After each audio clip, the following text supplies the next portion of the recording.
kicks at? Where them hands? Where them holes? Where them throws? You know what I'm saying? There is a form in ITF style Taekwondo, in my style of Taekwondo, Sisu-Ryu Taekwondo, which I basically have found out is Taekwondo, Judo, and Hapkido, with a little bit of Western boxing mixed together. Jun-gun is a form that is, like it says here, is named after the patriot Ah Jun-gun, who assassinated Hirobumi Ito in the first Japanese Governor General of Korea. The first Japanese Governor General of Korea, known as the man who played the leading part in the Korea-Japan merger. There are 32 movements in this pattern to represent Mr. Ah's age when he was executed in the Louis Shung prison in 1910. So that's the history behind the development of the form. So the first thing I want to do is I want to play the video where I'm going through the opening movement that I'm going to show has an application beyond just what you would think of as strike, strike, punch, catch, punch, kick. There is actually a joint lock application. This idea isn't even new. Somebody gave this to me years ago. I just didn't understand what they were talking about, but now I do. If you're facing me and you're watching the camera, this is your left side, okay? This is your left side. When I'm mirroring you and I'm facing you, I'm going to use my right side. So you see what you're doing and it will appear to match in your mind. So this is what you're going to do for your first moves. After June B, here. So look at the stance. This is a rear foot stance. Some people call it cat stance. You have one weight on the back leg than the front. You have a horizontal, I say horizontal strike, but it's really more of a smack down. Anyway, palm up strike here. Kick with the front leg. And then come under here with the upward strike. I've seen it applied to the pelvis. It can be applied to anything in the mid body. Coming up here like this. Now, the version I was taught, this thing was done with tension. Necessarily the strike, but the tension part. You see right here, I'm really having a hard time whenever I try to zoom into this. See, when I zoom, for some reason, it does the opposite of what I want here.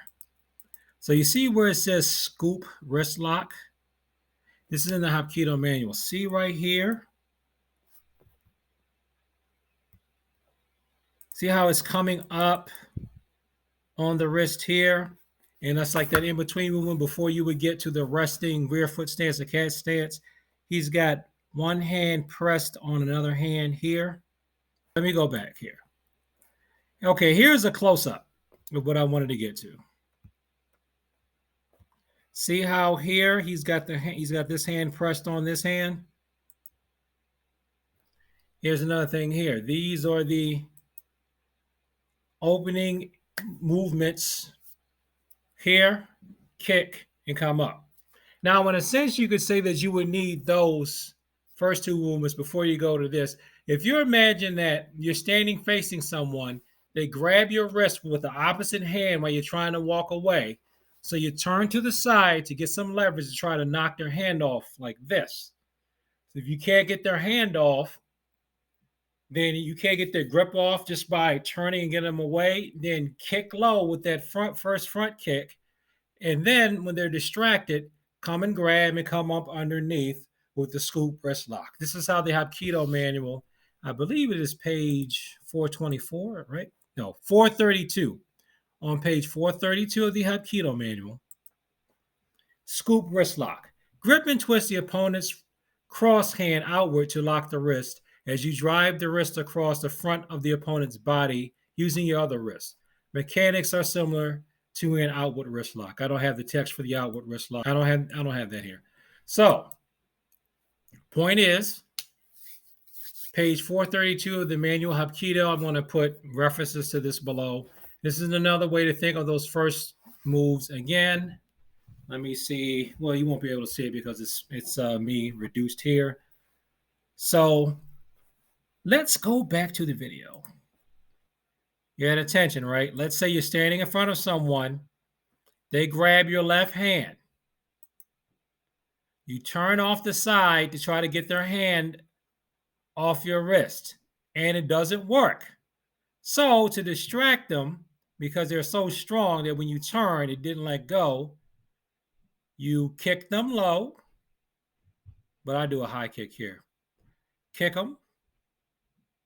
No, then you turn, you didn't get it off.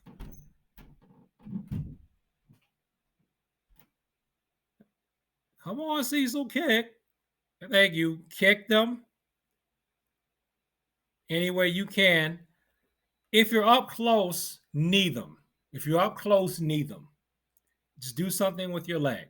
And then this motion here, come up underneath to put pressure on the wrist lock. You see how the hand by the body, even though I'm not turning it over because I'm doing it in a form, you see how I want to turn it over instinctively.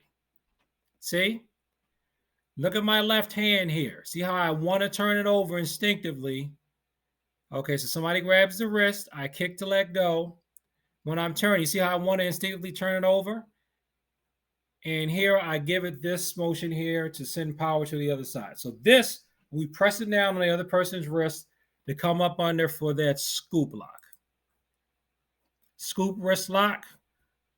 Opening movements of form Jun Goon found in the ITF/Chang Han series, and most likely a lot of Hapkido forms. If they're doing forms, I think a lot of people that have done Hapkido forms are using general choice forms. So if you're using general choice forms, Hapkido, Chang Han, ITF, Cecil Ryu Taekwondo, here's an application for it.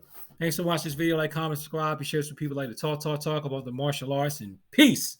And as always, thank you for your time. I appreciate it. And if you are a fan of hip-hop music, check out the Cecil Ryu Hip-Hop channel. Or not. I prefer that you do, though. Peace. When the haters are slinging hate, come to me, I got you always. When the haters are slinging hate, come to me, I got you always. Be strong, I say strong for you. Be strong, I say strong for you. Be strong, I say strong for you. Be strong, I say strong for you.